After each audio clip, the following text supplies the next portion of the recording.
সারা দেশে জেঁকে বসেছে শীত।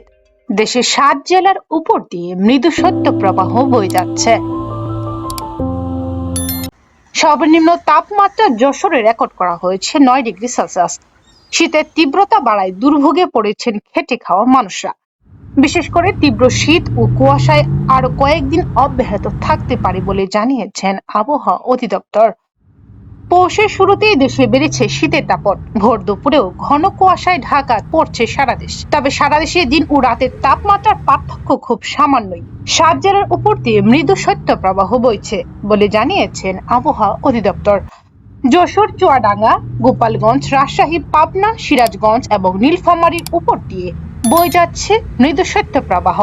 ঢাকা, ময়মনসিংহ, সিলেট ও চট্টগ্রাম জেলাগুলো কুয়াশায় ঢেকে আছে। দেখা মিলছে না সূর্যেরও। রাজধানীতেও একই চিত্র। ঘন কুয়াশার কারণে বিমান চলাচল ও অভ্যন্তরীণ নৌ পরিবহন, মহাসড়কে যান চলাচল ব্যাহত হচ্ছে। ৯.৫ ঘন্টায় ব্যাহত ছিল পাটুরিয়ার দৌলতদিয়া ও আরিচা ঘাটের ফেরি চলাচল। আবহাওয়া অফিস বলছে, শীতের তীব্রতা ও ঘন কুয়াশায় আরো কয়েকদিন অব্যাহত থাকতে পারে। তবে অস্থায়ীভাবে মেঘলা আকাশ সহ সারা দেশের আবহাওয়া শুষ্ক থাকতে পারে।